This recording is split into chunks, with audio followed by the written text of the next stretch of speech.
Yiseo sits in therapy, probably wishing she'd booked a session for a good laugh, instead of dredging up all the existential dread. She reveals that her boss, Se-ro Yi, once told her he wanted her to die. Bit dramatic, but hey, some people take their hobbies to the extreme. Maybe he's just into dark comedy? In Pajin City, Se-ro Yi gets off the bus, probably considering his options for the day. New friendships, awkward confrontations, or accidentally injuring himself. He encounters an arrogant girl named Sue, who's about as interested in his opinion as a cat is in a bath. He tries to confront her about an incident involving a homeless man, but she brushes him off. Like, if she were a broom, she'd be sweeping the whole street. With the national police exam coming up, Se-ro Yi faces a setback when he injures his knee. Maybe this is his body's way of telling him to stop running toward problems. Despite the injury, he still manages to impress the examiners with his performance.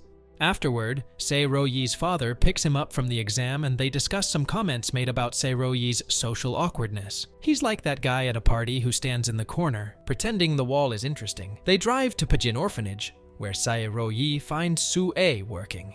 The tension from their earlier encounter is palpable. Se-ro Yi, sensing the discomfort, decides to leave. The following day, Se-ro Yi gets ready for school, probably trying to decide which version of awkward he wants to be today. Se-ro Yi, seeing her from a distance, decides not to join her on the bus. I mean, who wouldn't hesitate to join a bus ride with someone who clearly has mastered the art of not caring? At school, he's introduced to his classmates, including Junwon, the school bully. Junwon humiliates Hojin by pouring milk on him.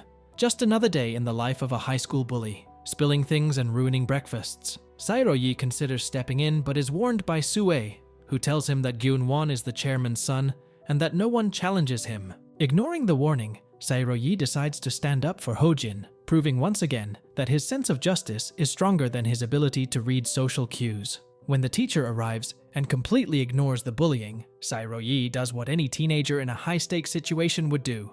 He punches Gyun-won square in the jaw, because, clearly, the school's unspoken rule of obedience to the bully needed a little reminder. The chairman, as one does when their son is embarrassed, calls Mr. Park out of a crucial meeting. The tension in the meeting is palpable, like the air before a storm, as the chairman demands that Mr. Park settle the matter. Later that evening, father and son share a quiet moment. Se-ro Yi, feeling guilty, apologizes for his actions, but his father reassures him, expressing pride in his son's ability to stand up for himself. Sue forgets her test ID one day, and Se-ro Yi, ever the knight in shining armor, rushes with her into town to make sure she doesn't miss her exam.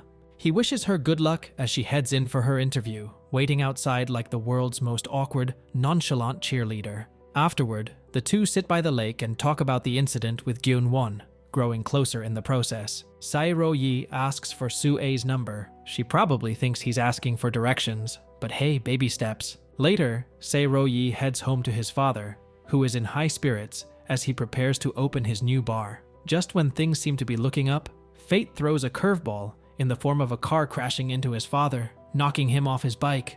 Bloodied and unconscious, his father's last words are a desperate plea to survive before he passes away with a single tear staining his face. Se-ro Yi's grief is overwhelming, and in the midst of it all, he curses his past ignorance. Detective Byung-haeon arrives, revealing that the driver responsible has turned himself in. Well, that is a plot twist that no one saw coming. As they investigate, they discover the car belonged to Gyun-won. Yes, the same Gyun-won, who can't seem to stay out of trouble even when he's not getting punched. Filled with rage, Se-ro Yi heads to the hospital. Under the heavy rain, Se-ro Yi confronts him outside, and the beatdown begins. Gyun-won screams for help, but Se-ro Yi is too far gone. When Gyun-won apologizes for causing his father's death, Se-ro Yi snaps, beating him even harder. Consumed by anger, Se-ro Yi stands over Gyun-won, ready to end it all. Just as he prepares to strike with the rock, Detective Byung-haeon and Sue intervene, stopping him at the last possible second. Meanwhile, Se-ro Yi finds himself in a juvenile detention center. The chairman arrives, speaking to him through the glass. It's the kind of tone you'd use if you were a villain in a bad soap opera. Despite Se-ro Yi's seething anger, he stands his ground, telling the chairman that Gyun-won should be the one on his knees, begging for forgiveness. Meanwhile, Sue is invited to meet with the chairman, who inquires about her relationship with Se-ro Yi. It's the kind of question that sounds casual, but is actually loaded with way too much subtext. The chairman offers her help, but Su-A's instincts immediately tell her something is off. Because, of course, anytime a powerful man offers you something, no strings attached, it's basically a contract in invisible ink. When she asks about any conditions, he assures her there are none. Because what's a little mystery in a deal, right? Junwon later confronts his father, begging him to release Sae-ro-yi from prison, taking full responsibility for what happened. The chairman stares at him coldly, probably contemplating how much he enjoys torturing his son, and refuses. To teach Gyun-won a harsh lesson, the chairman drags him outside and forces him to kill a live chicken. Because when you're trying to teach your son humility, the most logical approach is to make him take part in a live poultry murder. Sae-ro-yi stands before the court, silently accepting the verdict like he's waiting for a bad review on Yelp. The judge harshly hands down his sentence, 2 years in prison. Inside his cell, the other inmates demand he kneel and introduce himself, probably hoping to get a laugh out of the newcomer. One of them kicks him hard in the shin, provoking Sae-ro-yi into a bitter laugh, as if to say, "Really?" Su-A comes to visit him, apologizing for everything. She confesses she's not as strong as he is, but Sae-ro-yi smiles, thanking her for calling the police.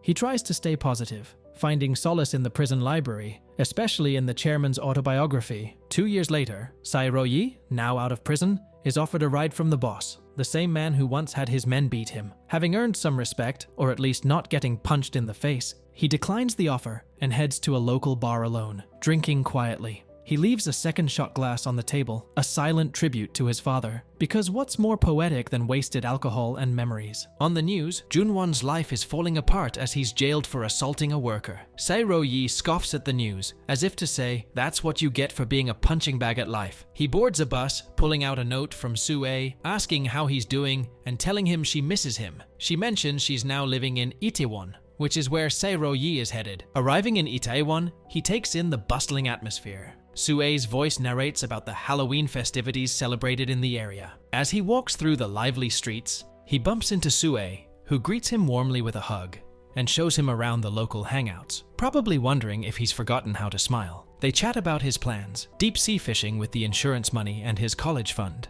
He dreams of opening his own business in Itaewon in 7 years. It's the kind of dream you have when you're a little drunk and a lot hopeful. After a fun-filled evening with drinking and face painting, because who doesn't want to look like a tiger after a few drinks? Sae-ro-yi momentarily forgets about his thirst for revenge. As he carries Su-A back to her house, she asks if he'd like to stay the night.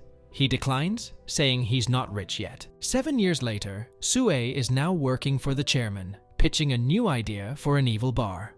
Junwon challenges her proposal, but the chairman ultimately agrees to give her a chance. On her way home, she notices a new store opening, Sae-ro-yi's business. The long-awaited return marks a new chapter for him and for both of them as they cross paths once more. Meanwhile, Yiseo's rise to fame is unstoppable. A video of her standing up to a bully at school goes viral, skyrocketing her popularity. She transfers to New York in the summer. She takes down the bully's mother with cold precision. It's like a game of chess, only more dramatic and with less dignity for everyone involved. This shift brings us back to Sae-ro-yi in the present day, who witnesses Yiseo's ruthless side and attempts to confront her, but she leaves him high and dry, dismissing him with all the warmth of a robot on a bad day. While Sae-ro-yi stews over this, Junwon finds himself at odds with Su-A at work. They clash over a new development project, like two people fighting over the last slice of pizza, except there's no pizza, just a lot of business jargon. The decision ultimately falls to the chairman, who asks about the average age of their target customers. He dismisses Junwon's proposal outright, calling it worthless and slapping him in front of everyone. Well, that's one way to humble a guy.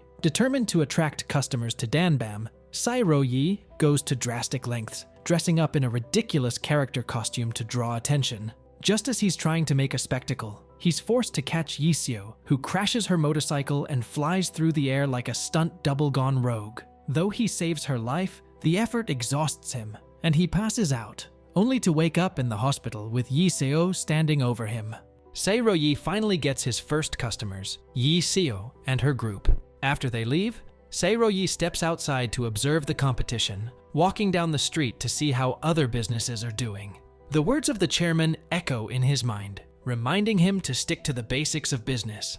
But things take a turn when he runs into Sue, who insists on checking his financial account. When a fight breaks out inside Danbam, Sue calls the police, not for the altercation, but because of the minors present, Yiseo and her friend Junsu. At the police station, Junwon arrives, looking for trouble. He taunts Sae-ro-yi, mocking him for being stuck in the situation. It's like watching someone poke a bear with a stick. At first, Sae-ro-yi considers settling things quietly with the officer, but Junwon's presence rattles him, and he decides to leave. Yiseo chases after him, trying to convince him to stop being so stubborn. She pleads with him to take a different path, but Sae-ro-yi remains resolute. Outside the station, Junwon stands arrogantly, knowing Sae-ro-yi can't make a move with the police watching. With a cold stare, Sae-ro-yi looks Junwon in the eye and declares that he has a 15-year plan. A promise to himself that he will rise above all of this and succeed on his own terms. 8 years ago, a new inmate named Seung Kwon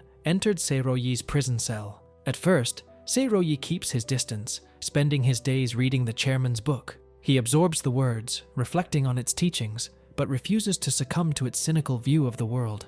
Seung Kwon, on the other hand, sees the book as a manual for survival, a way to embrace ruthlessness in a world that demands it. He tries to convince Sae-ro-yi to see things his way, urging him to abandon his idealistic notions. In a heated confrontation, Seung Kwon beats him to the ground, but Sae-ro-yi doesn't flinch. Fast forward to the near present. Seung Kwon, now out of prison, seeks out Sae-ro-yi. He finds him at Danbam, greeting him warmly, like an old friend. Sae-ro-yi reflects on his journey, his rise from the ashes, the boiling soup incident, the police, and the scars that still linger. His past is never far from him, but it's shaped who he is. Meanwhile, the chairman learns about Sae-ro-yi's bar in Itaewon. He doesn't seem concerned at first, but there's a brief flicker of something in his eyes, an unsettling recognition. New Year's Eve, 2016. Yiseo and her 2 friends are out drinking, but she's distracted, unable to get Sae-ro-yi out of her mind. Her thoughts swirl between him and the competition she's so determined to beat. Junsu, still protective of her, texts to check in, but Yiseo barely notices, her attention focused on the unfolding drama around her. When one of the men at the bar pushes her to drink with him, she refuses. In retaliation, he strikes her across the face. Yiseo, however, isn't one to back down.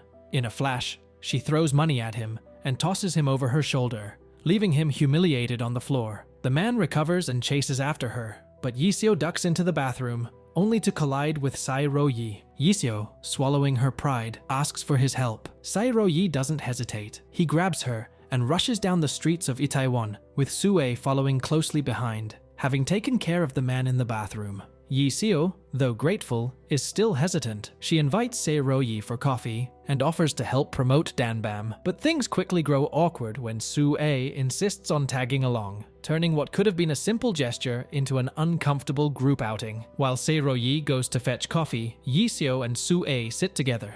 Yiseo begins to piece together the truth. Sue is the one who called the police, the one who betrayed Sae-ro-yi. When Sae-ro-yi returns, Sue, seemingly unable to hide her guilt, admits to the truth. She confesses that it was her who called the police, setting Sae-ro-yi up for trouble. Sae-ro-yi's disappointment is palpable, his eyes searching hers for an explanation, but there's nothing left to say. With frustration and regret hanging in the air, Sue leaves, her exit as silent as her betrayal. As Sue walks away, her mind drifts back to her earlier interactions with Sae-ro-yi, their connection now tangled in the web of deceit. Yiseo, meanwhile, decides to accompany Sae-ro-yi for drinks, both to lighten the mood and to talk business. They discuss how to make Danbam stand out in the cutthroat world of Itaewon nightlife. But as the drinks flow and the night stretches on, Sae-ro-yi becomes drunk, eventually passing out on the floor. Yiseo, still shaken by the emotions swirling inside her, watches him for a long moment. Then, in a surprising move, she leans in and kisses him while he remains unconscious. When Sae-ro-yi wakes up, he finds himself in the hospital. Yiseo, on the phone with her mother, discusses love and marriage, revealing her internal struggle. The conversation with her mother is a turning point. She realizes that she has been avoiding the truth of her own desires. When she hangs up, the decision is clear. She rushes back to Itaewon and arrives at Danbam, where Sae-ro-yi is nursing his hangover. This time, there's no hesitation in her voice. She tells him plainly that she wants to be with him. But then, as she rephrases her words, she reveals her true intention: to help him achieve his dreams. She promises herself that she will help him become someone extraordinary. Yi Seo is stunned when she learns that Jun-soo is now working at Se-ro-yi's restaurant, Danbam. This revelation sends her spiraling into a flashback to 11 years ago, when Jun-soo was just a kid being bullied by his older brother, Jun-won. Even worse, their mother had abandoned him, because why need nurturing when you have sibling rivalry, right? Yi Seo's internal conflict bubbles up, mixing guilt, anger, and pity. In the present, Yi Seo's arrival at Danbam is met with skepticism from the staff. They're not sure if she's the savior they need, or just another manager with a PowerPoint presentation and a trust me smile. Se-ro-yi, cautiously intrigued, decides to give her a shot, probably thinking she can't do any worse than the last guy who tried to revamp the place by slapping a neon sign on the front door. Yi Seo doesn't waste time proving herself. Using her social media savvy, she elevates Danbam's visibility. She gives the place a makeover so chic, even Instagram influencers are asking for the address. Her efforts start to pay off, and soon Se-ro-yi is impressed. He officially hires her as manager, though the staff is still a bit iffy. But when Yi Seo knocks down a wall to create an open space, the staff is like, okay, she's got vision. Maybe we should start listening to her, instead of just nodding when she's around. As Yi Seo asserts her leadership, Jun-won, ever the opportunist, starts buttering her up, claiming credit for the restaurant's transformation. His flattery feels about as genuine as a celebrity endorsement for a product they clearly don't use. But Yi Seo isn't buying it. She's got bigger fish to fry, like turning Danbam into a top-tier destination where even food critics can't find anything to complain about. Meanwhile, Jun-won's position at the chairman's company is becoming stable. The chairman, tired of his son's antics, reminds him that his future at Janga Pub is less secure than the Wi-Fi at a remote cabin. Jun-won's troublemaking is finally catching up with him, and his dad's patience is thinner than a pancake. Sue watches all this unfold with envy. At Danbam, as the team celebrates their success, Yi Seo urges them to think beyond immediate profits. She's focused on building a loyal customer base, unlike the chairman's operation, which seems to run on arbitrary decisions and the occasional tantrum. This shift in perspective could mean that Danbam is poised to break away from the old, outdated business models, sort of like switching from dial-up to fiber optic. Se-ro-yi, feeling confident, steps outside for a breather. He confronts Sue, warning her not to underestimate Danbam. Sue, irritated, just walks past him with a cold shoulder. The next day, Hyunyi struggles to cook a dish that wows the team, causing tension in the kitchen. Yi Seo, ever the strategist, suggests firing him, because when in doubt, fire someone, right? But Se-ro-yi, loyal as ever, refuses to give up on his friend. He encourages Hyunyi to push harder. In a plot twist, it turns out Sue wasn't the one who called the police after Yi Seo's incident. Nope, it was Bok-hui, who just happened to walk by and see Yi Seo drinking. Talk about dramatic timing. Later that night, the team runs into a tipsy Sue, who tries to confront them about Danbam's success. In her drunken state, she attempts to flirt with Se-ro-yi, knowing full well Yi Seo is watching. In a rare moment of vulnerability, Sue admits her selfishness and lack of concern for others. Then, in an ill-timed move, she leans in to kiss Se-ro-yi. Yi Seo, ever the protector, steps in and grabs Sue's mouth, calling her actions a criminal offense. Jumping back in time, it is revealed Sue has painful childhood. Her mother abandons her, leaving her feeling unloved and isolated. With no one to care for her, she ends up in an orphanage, her loneliness compounded by the belief that no one will ever love her. This somber montage of Sue's upbringing offers insight into why she is the way she is now, someone driven by survival and a need for validation. In the present, Yi Seo steps in just in time to prevent Sue's kiss, signaling her growing dominance and control over the situation. The group gathers for a meal, but Sue insists on tagging along, and her presence creates a palpable tension. The focus of the meal quickly shifts to Yi Seo, who takes the opportunity to critique the pubs in Itaewon, providing star ratings for each. Danbam, currently a 3-star establishment, is set against the high-end Janga, which holds a perfect 5-star stars. Se-ro-yi, however, remains determined to franchise Danbam, and the team toasts to their future success. Sue watches silently. That night, in a private confrontation, Yiseo and Su-ae come to blows over their rivalry for Se-ro-yi's attention. Yiseo, unwavering in her confidence, promises to destroy Su-ae. After the fight, Su-ae heads back to Janga, revealing to the chairman that Junsu is working at Danbam. This revelation unsettles the chairman, who listens intently as Su-ae feeds him more information about Se-ro-yi's plans, including the staff's loyalty and his ambitions to franchise Danbam. Jun-won laughs off the idea, but the chairman is less amused and begins to plot his next move. Plot twist: the chairman's next move involves more frowning and less talking. Back at Danbam, Yiseo shares her plans with Se-ro-yi about appearing on TV. To help expand the business, they decide to post a new job listing, which Se-ro-yi agrees to. However, when Yiseo returns home, she finds her estranged mother sitting on her sofa, waiting for her. Their conversation is tense, with Yiseo defiantly stating that she will not follow in her mother's footsteps, and that she intends to live her own dream. Meanwhile, the job postings for Danbam attract a surprising number of applicants. Among them is a beautiful girl, who immediately catches Seung-kwan's eye. He begs Se-ro-yi to hire her, but Yiseo dismisses the idea, firmly turning her down. Just as the situation seems bleak, a new applicant arrives, Tony Kim, a Korean man. Yiseo takes an immediate liking to him, and after a brief discussion, they decide to hire him.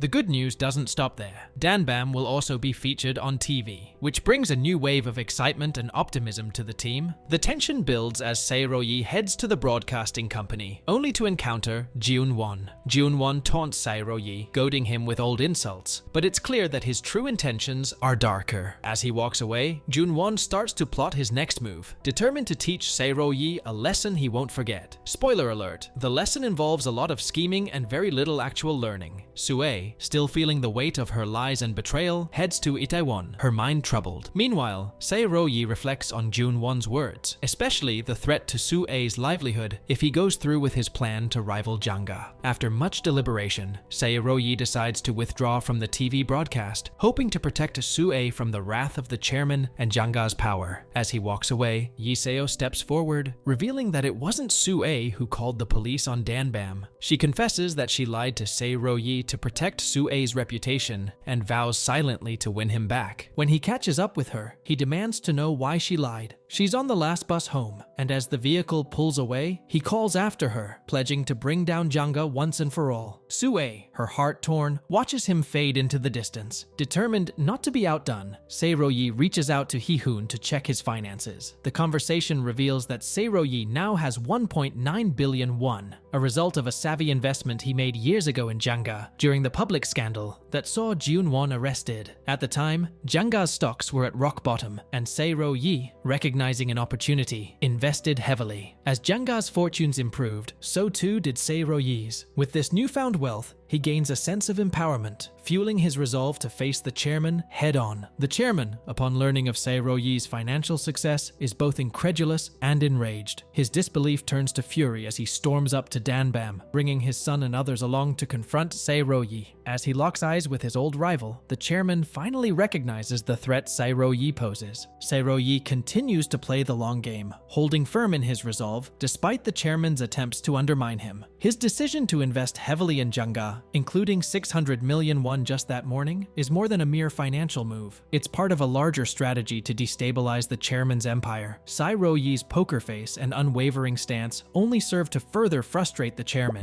who tries to downplay Se-ro-yi's ambitions. Se-ro-yi calmly tells the chairman he will keep fighting. It becomes clear that this is just the beginning of a much larger battle. Se-ro-yi's commitment is now evident, not only to his own ambitions but to taking down the chairman. Flashing back to his time in prison, Se-ro-yi's relationship with Ho-jin is highlighted, showing how they built their fortune together by investing in Janga stock. Ho-jin, who once sought Se-ro-yi's guidance, is now part of the financial scheme that Se-ro-yi has set in motion. Talk about a glow-up. 1 minute you're in prison, the next you're making stock market moves that would make Gordon Ramsay cry. Meanwhile, Se-ro-yi's strategic moves are beginning to take shape. He speaks with Minjung about a stock proposition, securing a 1% stake in Janga. Minjung, initially skeptical, begins to understand the seriousness of his intentions when Se-ro-yi reveals his plan to have the chairman dine at Danbam. This bold move would prove to the world and the chairman that Se-ro-yi is not just a small-time player, but a formidable force to be reckoned with. Se-ro-yi is now in a crucial phase of his battle against the chairman, with alliances shifting and tension escalating. After making a deal with Minjung, Se-ro-yi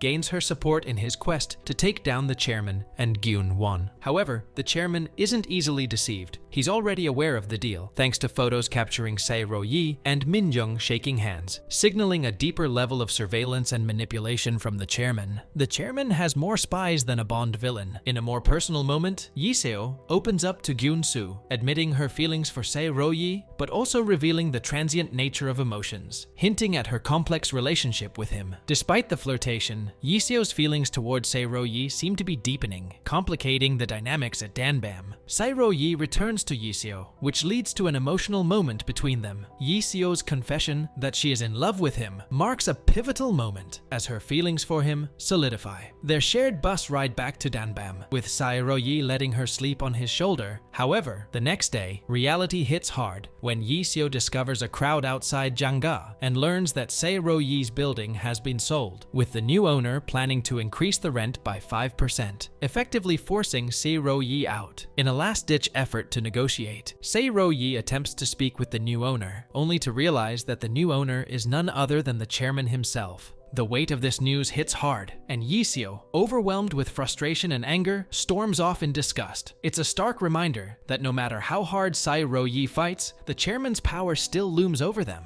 The next day, Se-ro-yi meets the chairman at Janga. The chairman, ever calculating, demands that Se-ro-yi release Gyun-soo from his employment at Danbam, but Se-ro-yi remains resolute, telling the chairman that it's Gyun-soo's decision, not his.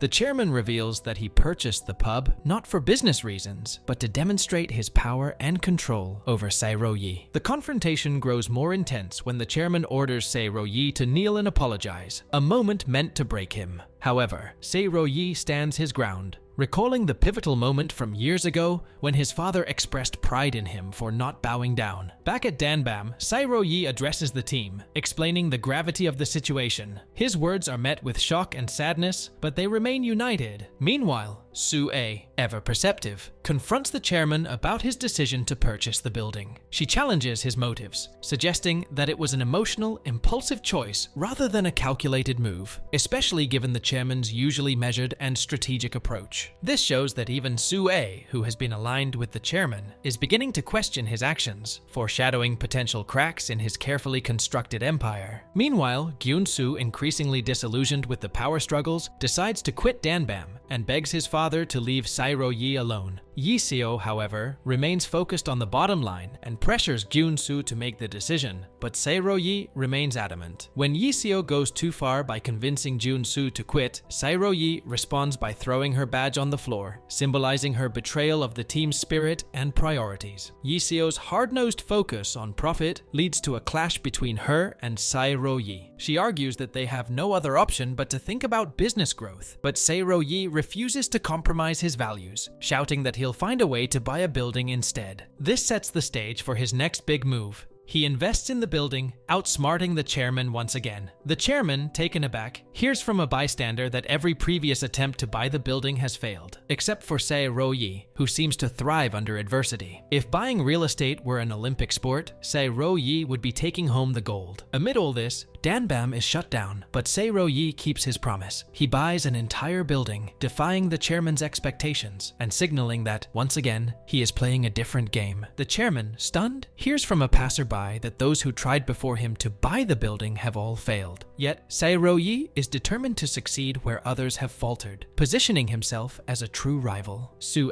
sensing Yiseo's growing influence over Se-ro-yi and the business, approaches him with a suggestion. She tells him he needs Yiseo's expertise to help the business grow and compete against the chairman. However, just as the team seems to find some stability, Yiseo walks into a meeting with the chairman, her sly smile suggesting that she may be planning to betray Se-ro-yi. Yiseo works to build support for Danbam at its new location, while the chairman delivers a speech about businesses failing. He's like the motivational speaker of doom. Yiseo asks if it's possible for a new pub to surpass Janga's success, expressing admiration for his achievements. After all, the chairman, however, brushes off her optimism and asks to meet her privately. During their chat, she assures him that with Se-ro-yi, she can help grow Danbam. Later in the group chat, Se-ro-yi is brainstorming a new name for his pub chain, Itaewon Class, or IC. Outside, Se-ro-yi's supplier has a small showdown with a photographer tailing Min-jung, because apparently, in this world, even private moments are a press release waiting to happen. They figure out the chairman is still playing dirty. Meanwhile, the chairman targets Danbam's supplier, giving orders that make Se-ro-yi's life a living hell. Su-ae asks why he's so obsessed with ruining Danbam, like he has a personal vendetta against pub culture. Junwon, meanwhile, sees a chance to score some brownie points with Daddy by cozying up to Yiseo. Danbam's struggling, but Seokcheon plays the supportive mentor card, offering wise advice to Se-ro-yi. Later, Su-ae and Se-ro-yi have dinner and chat about Yiseo and relationships. The next day, Yiseo comes back to Danbam, confronting Se-ro-yi about his actions and threatening to resign if he pursues a relationship with her. The chairman meets with the ex-detective, who moonlights as Se-ro-yi's supplier, and asks him to sign an exclusive contract. The ex-detective, after a moment of pretending to consider it, declines. He reveals that he was the officer in charge of the Junwon hit-and-run case. The chairman, looking like he's just been hit by a bus of regret, realizes that if he messes this up, not only his son, but his entire empire might go down. With a bit of self-righteousness intact, the ex-detective walks away, leaving the chairman to reconsider his entire life's choices. Meanwhile, Junwon visits Itaewon and hands Yiseo his business card, probably thinking it'll be her ticket to the big leagues. In a cafe, Yiseo listens as Junwon offers her 200 million won. She plays hardball, pushing for 250 million, which he begrudgingly agrees to, probably regretting his decision to wear that smug smile. As Yiseo seems ready to sign up, she asks about Se-ro-yi's father. Junwon, thinking he's won, brags about being untouchable and explains how the law is just a tool for punishing the poor, conveniently adding some details about Se-ro-yi's dad. Yiseo, however, has been recording the entire conversation, like a boss. She informs him she plans to expose him. Yiseo runs from Junwon and catches up with her, knocking her to the ground with a strike. She calls for help, but Junwon, in a move that screams villain 101, throws money in the air as though it's some sort of magical solution to all problems. Just then, Se-ro-yi arrives. He helps her up, his protective instincts kicking in while tending to her swollen face. As police arrive, Junwon tries to escape, but the crowd's got him cornered like a rat in a maze. They block him at every turn until the authorities take him away. Se-ro-yi apologizes to Yiseo and gives her a tight hug, probably wishing he could punch Junwon in the face for her. Soon, the news breaks about Junwon's arrest and confession, leading the chairman to confront him in the most "I'm your father, but I don't know you anymore" fashion. He tells his son to leave. Min-jung later arrives at the chairman's office, pretending to be all sweet and concerned, suggesting he should let Junwon go. Se-ro-yi and Yiseo meet Min-jung to discuss the stock price. Meanwhile, Haewon learns the truth from her father and runs away, because of course dramatic exits are the way to go. The detective rushes after her, admitting to Se-ro-yi that he plans to turn himself in. The two eventually find her, and after an emotional farewell, the detective prepares for whatever punishment life has in store. As pressure mounts on Janga, the chairman curses his son's actions. Su-ae suggests he let Junwon go for the sake of the company. Just then, Min-jung pulls a power move, presenting her proposal to the board of directors to remove the chairman. Su-ae, meanwhile, can't stand the saying "blood is thicker than water." And honestly, who can blame her? It's more of a toxic sludge than a family bonding quote. As Se-ro-yi talks with Jun-soo later, revealing his plan to oust Chairman Jang, Jun-soo steps outside for some fresh air. Se-ro-yi heads to the company to cast his shareholder vote to dismiss Chairman Jang. The chairman meets with Junwon, offering him a rare hug. But the hug takes a turn when the chairman holds a press conference. Later, the chairman and Junwon face off, with the chairman showing zero emotion. He drives away, leaving his son to face the consequences. As a result, the proposal to dismiss the chairman is rejected. Despite the chairman's victory, Se-ro-yi reflects on his next steps. In a chat with Min-jung, he learns the truth about the chairman. His father, Mr. Park, was the one who came up with Yanga's signature dish. Junwon is sentenced to 7 years in prison. Danbam is selected to be featured on Best Pubs again, which is great news, except for Sae-ro-yi, who's now scrambling to prepare for the visit. Meanwhile, Jun-soo decides to quit. He's now opting for some soul-searching. Still troubled by Yi-seo's words, he resolves to return to Janga. Meanwhile, Soo-ae makes a prison visit to Jun-won, bringing him an envelope from the chairman. Later, Jun-soo comes back to the company and makes his bold move, telling the chairman that he should be the one to take over after him. At Danbam, Hyun-yi returns from her surgery, and the group admires her new look. Yi-seo remarks that she's prettier than she remembers. Meanwhile, the chairman grows increasingly upset, confronting Jun-won about the competition results. He scolds his son for being a disappointment. Sae-ro-yi and the team decide to move forward with franchising, but as they discuss the best approach, Yi-seo wonders if they should partner with JM Holdings. Later, Sae-ro-yi meets with JM Holdings and Min-jung to discuss franchising Danbam. After a bit of flattery, Sae-ro-yi boldly states that the pub is worth 5 billion won, and it's a belief he stands by. His confidence leads to a flood of investors, raising 10 billion won in investment. Meanwhile, Tony Kim uncovers the truth about his family. He learns that his father, Dong-gil, is the son of the strict landlady. At Best Pub, Jun-soo compliments Hyun-yi on her new look. Danbam wins again, and Janga's once again stuck with second place. Later, Jun-soo talks with the chef about the chairman's harsh words, and the chef is told he's got to leave if he's content with second place. Soo-ae praises Jun-soo for his decisiveness. As they head outside, they bump into Sae-ro-yi and Yi-seo, and Soo-ae leaves with Sae-ro-yi, leaving the two to have the future discussion everyone's been avoiding. Later, the group heads out for drinks, playing a game of truth or dare. Jun-soo asks Yi-seo if she remembers what she said earlier, and it leads to a very awkward moment. Sae-ro-yi then admits he's never kissed anyone, aside from the time Yi-seo kissed him when he was unconscious. Talk about timing. Seung-kwon directly asks Sae-ro-yi about his feelings for Soo-ae, and Sae-ro-yi admits that he likes her. Jun-soo steers the conversation to Yi-seo, asking if Sae-ro-yi has feelings for her. After a long pause, Sae-ro-yi firmly states that Yi-seo is just a partner and friend, nothing more. Yi-seo is devastated, walking off in tears. Yi-seo, heartbroken, confronts him and admits she's in love with him. She confesses she lied to Gyun-soo to help with the franchising and promises not to act this way again. Sae-ro-yi tells her that they can't be together because he's 10 years older than her. Yi-seo, heartbroken, walks away alone, reflecting on her memories with Sae-ro-yi as tears fall down her face. Yi-seo is seen drowning her sorrows in soju, trying to forget the emotional roller coaster that is Sae-ro-yi. Just when things seem to be spiraling, Hyun-yi arrives and comforts her, as if she's the designated emotional support friend. They talk through what happened with Sae-ro-yi, and suddenly, it's like a therapy session, but with soju involved. Meanwhile, the chairman, who really enjoys being mad at his staff, is furious about losing the competition. He warns them that if they fail again, the consequences will be more intense. Jun-soo, now fully channeling his inner CEO, steps up to take control of the competition, vowing to lead the team to victory. The next day, they discover that the investment company's door now sports a for lease sign. The chairman has orchestrated the entire situation. They begin receiving requests to withdraw investments. Yi-seo's impulsive decision to rush into things has caused a huge setback, as she rests her head against the bus window,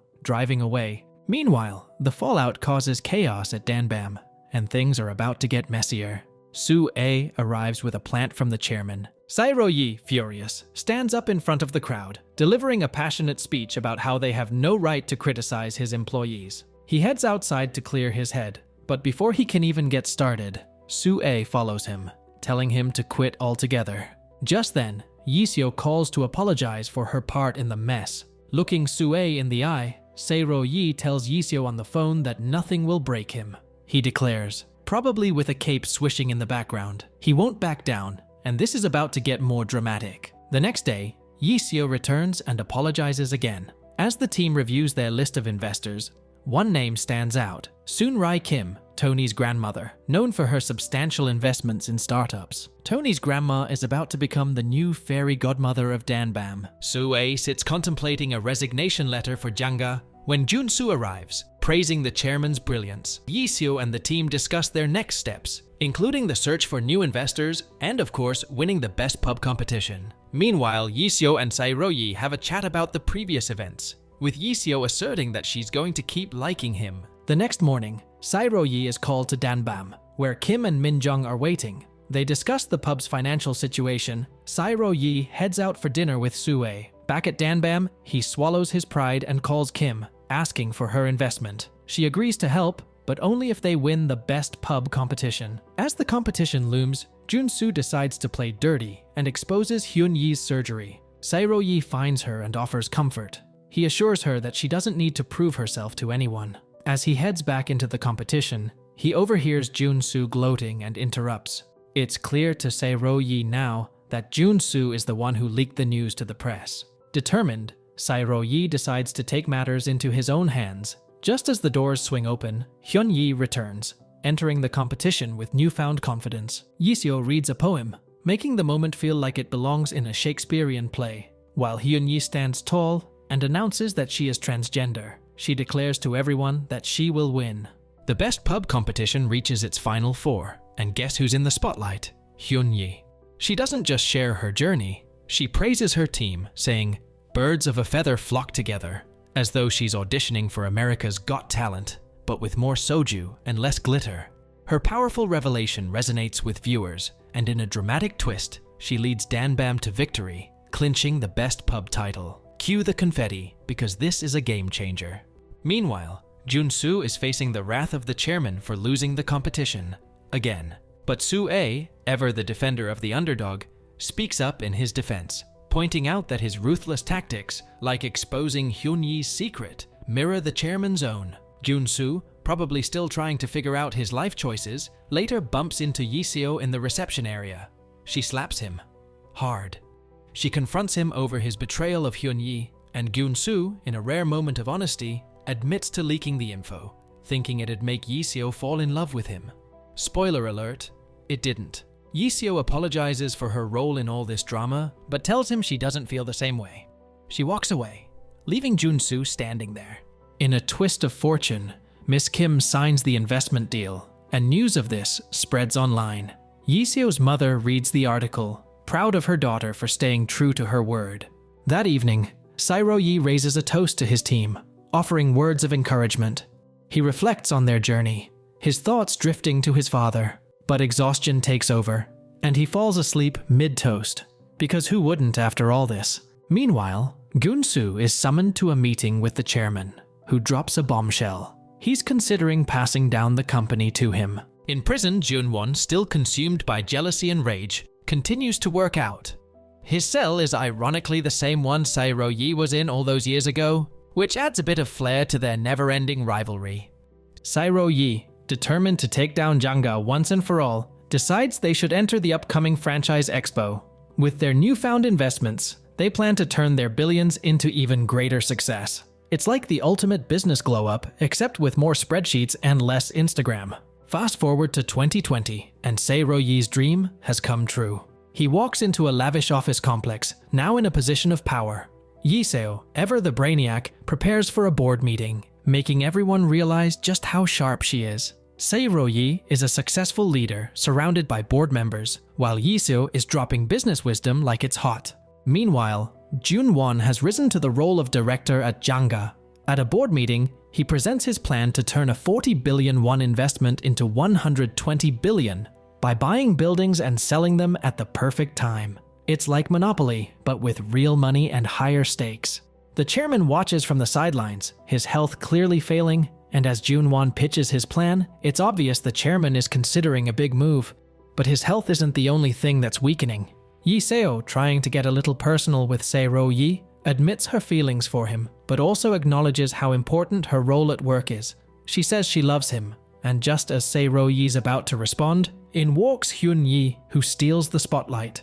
This leads to a light-hearted conversation about birthdays, and for once, no one's crying or scheming.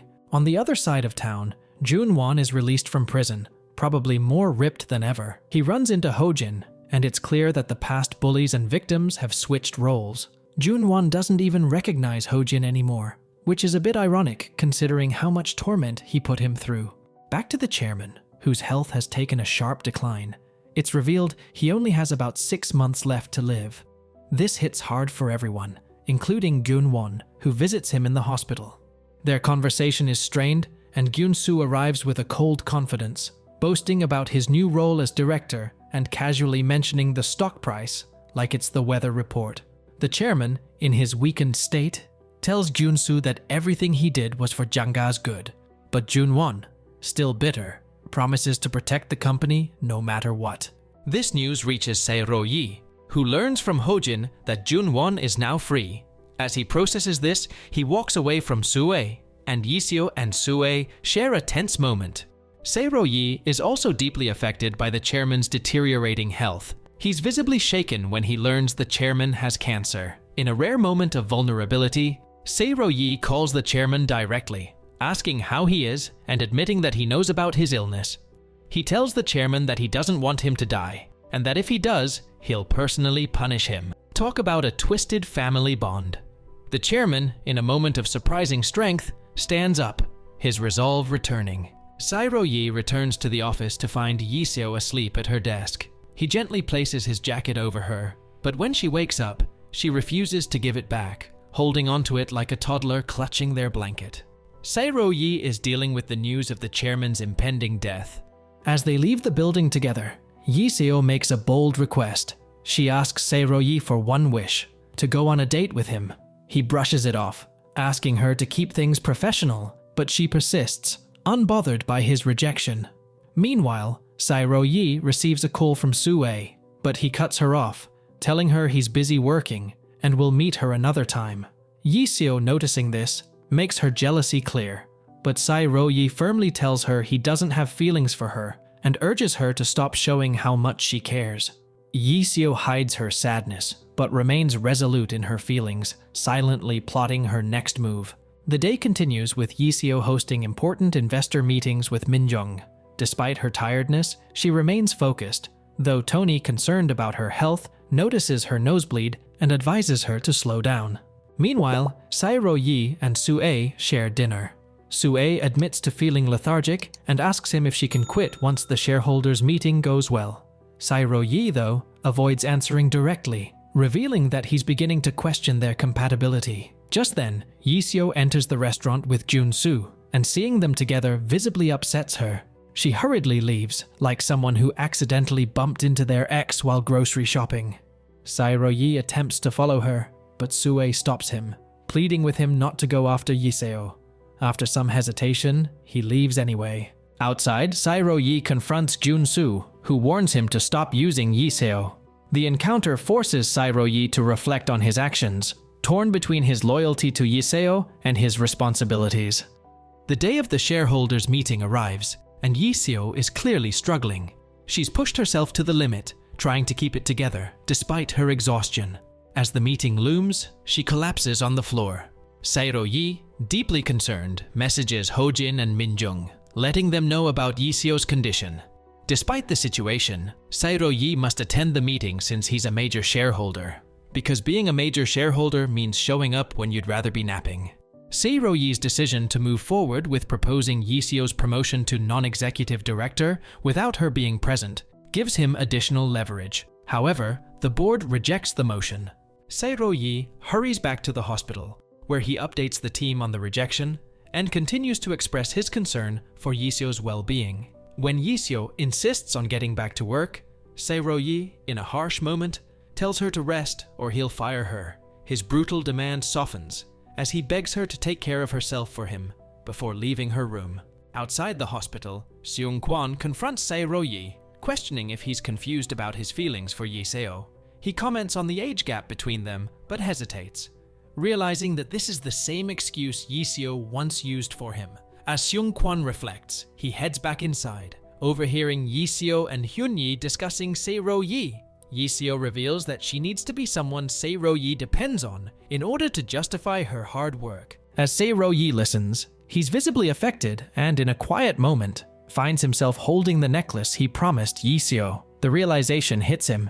He has feelings for her. Meanwhile, Gyun-won meets with a crime boss, discussing their plans and making moves that will affect the future of the company. At the same time, Se-ro-yi, realizing how hard Yiseo has been working, breaks into her drawer by guessing the combination is his birthday. Inside, he finds a drawing of himself in her book. Sae-ro-yi races to the hospital with newfound clarity about his feelings. But when he arrives, Yi-seo is missing. He's horrified to learn that she has been kidnapped, and a text message directs him to a secret location where he must save her life. As he drives in a panic, Jun-soo follows closely behind, clearly worried for Yi-seo's safety as well. The trap, however, has been set by Gyun-won. He reveals himself in the shadows, along with his gang members, and mocks the two men he hates the most for now being united. A tense standoff ensues, and just as a car charges toward them, Sae-ro-yi saves Jun-soo, pushing him out of the way. In the chaos, Sae-ro-yi falls down a cliff, mirroring the tragic fate of his father. The situation escalates quickly, as Gyun-soo, now beaten down and struggling, manages to call Seung-kwon, warning him about the imminent danger to Sae-ro-yi. However, before the mob can finish their mission, police sirens blare in the distance, forcing the gang members to flee the scene. Seung-kwon, rushing to the scene, checks the CCTV footage and sees the shocking moment when Sae-ro-yi is kidnapped. At the same time, the chairman is notified of the situation involving Sae-ro-yi and Gyun-soo's disappearance. Alarmed, he realizes that his son's fates are spiraling out of his control, and he knows this crisis will have major consequences for both Janga and his legacy. Meanwhile, Yi-seo and Gyun-soo wake up to find themselves in the clutches of Jun-won, who taunts them with the harsh reality of their situation. He bitterly blames Yi-seo for the 4 years he spent in prison, holding her accountable for everything that has gone wrong. Jun-won then turns his ire on his brother, Jun-soo, accusing him of failing to secure Janga's future, especially after the chairman's preference for Sae-ro-yi over him. Jun-won uses Sae-ro-yi and Yi-seo's bond to manipulate Jun-soo, pushing him into a corner. Just as he leaves, Jun-won is told by the mob boss he hired that he must pay up, hinting at more dirty dealings to come. Yi-seo, ever resourceful, manages to break free from her bonds, preparing for her next move. Back in the hospital, Sae-ro-yi begins to experience vivid hallucinations of his late father. He's overwhelmed with grief and longing, reliving moments from his childhood. In the hallucinations, Sae-ro-yi embraces his father, telling him how much he missed him. Meanwhile, Seung-kwon arrives at the old boss's office, demanding answers. He bangs on the door relentlessly, refusing to leave until it's opened, like an angry delivery man with a very large package. Despite the violence he endured earlier, Seung-kwon is resolute, his transformation into a man willing to confront the truth about IC Company evident in his words. He's determined to make a stand and let the police know that he's ready to fight for the truth. Back at the police station, Hyun-yi and Soo-ah arrive, witnessing Seung-kwon's determination as he informs the authorities of what he knows about the situation. Hyun-yi confronts Seung-kwon, questioning the beating he sustained, but he remains resolute, his focus entirely on the mission at hand. Afterward, in a tense encounter, Seung-kwon runs into the big boss in the parking lot. He delivers a chilling threat, promising that if anything happens to Yi-seo or Jun-soo, there will be severe consequences. Sue, seeing the gravity of the situation, heads to the chairman's estate. There, she confronts him directly, revealing that Jun-won is the mastermind behind the chaos. She accuses him of turning his son into a monster by neglecting him and failing to show the proper affection. As she hands over the photographs, the same ones that have been shown to the police, the chairman reluctantly agrees with her assessment. He warns Sue to be ready to cover things up. The intensity reaches new heights as Sue, utterly disgusted by the chairman's actions and his cold treatment of his sons, realizes she cannot continue in the company. Her resignation is a powerful moment, but she doesn't leave empty-handed. She takes with her a mountain of damning evidence against Janga, accumulated over the years. This evidence has the potential to bring down the company, posing a major threat to Janga's future and leaving the chairman in a perilous position. Meanwhile, Sae-ro-yi, still recovering from his injuries, awakens in the hospital and is overwhelmed by grief. Elsewhere, Gyun-won, still consumed by bitterness and rage, makes a phone call to his father. He expresses the trauma he's carried from the time he was treated as nothing more than livestock by the chairman. He tells his father that he's no longer the scared, submissive son he once was. Armed with the power and authority that the chairman has granted him, Jun-won is ready to put an end to everything, and the chairman has the choice to stop him or not. Back at the hideout, Jun-won is blindsided by Yi-seo and Jun-soo. The two siblings take swift action, knocking Jun-won to the ground and taking control of the situation. Yiseo, consumed by anger, threatens to kill Junwon, but Junsu intervenes, stopping her from carrying out the attack. Simultaneously, Seungkwon and Sairoyi are working together to find Yiseo and Junsu. They head to the chairman, hoping to get information on their whereabouts. But in a shocking twist, the chairman demands that Sairoyi yield to him, literally kneeling before him. After a tense pause and reflection, Sairoyi drops to his knees, begging the chairman for help. The tension between Sairoyi and the chairman reaches a boiling point in a dramatic showdown. Despite the chairman's best attempts at being a power-hungry villain, Sairoyi stays cool, pressing him for the whereabouts of Junwon. True to his word, the chairman hands over the location, but not without asking if this moment of power is satisfying to Sairoyi. Sairoyi's response is blunt. He once admired the chairman's journey, but now realizes he spent a decade serving a man who thinks manipulation and violence are just corporate strategies. The chairman's victory feels hollow as Sairoyi walks away, disillusioned. Meanwhile, things aren't looking much better outside the hideout. Yiseo and Geunsu are in a deadly standoff, but in a plot twist worthy of a soap opera, Yiseo escapes, leaving Geunsu to face the gang. In a dramatic rescue, Sairoyi arrives just in time to save Yiseo, with Seungkwon playing the role of brave sidekick, holding off the gang members like a true hero. The urgency escalates as Sairoyi and Yiseo race through the streets, until in a completely unexpected twist, Sairoyi confesses his love for her. Their heartwarming moment is abruptly interrupted by Junwon's arrival, and a fierce fight breaks out. The two men battle it out with the intensity of a final boss fight in a video game, but in the end, Sairoyi triumphs. Meanwhile, Yiseo, in a moment of true survival instinct, makes it to the highway just in time to hear the sound of police sirens. The aftermath of the kidnapping and gang violence sends the chairman's empire into a tailspin. Sue, armed with her stack of incriminating evidence, hands it over to the police. As investigations begin, Janga's future hangs by a thread. Hojin, having faced his own demons and probably his therapist, visits Junwon in prison. In an emotional exchange, Hojin stands up to his old tormentor and offers forgiveness, walking away. Junwon's screams echo as Hojin leaves, finally finding closure. Desperate to hold on to whatever shred of dignity he has left, the chairman pleads with investors to stop Sairoyi from taking over. Spoiler, it doesn't work. The inevitable collapse of Janga looms larger than ever. In a final twist, Sairoyi invites the chairman to his restaurant for one last meal. The once mighty man, now humbled and broken, sits with the man he tried to crush. The chairman, on his knees and probably regretting his life choices, weeps and apologizes for his mistakes. Sairoyi, all business, suggests they get to work on the takeover, signaling the end of an era and the start of a brand new chapter for Janga. Sairoyi's takeover of Janga is both a triumph and a reckoning. His speech, delivered with the flair of a motivational speaker, acknowledges the company's downfall and places the blame squarely on Junwon's shoulders.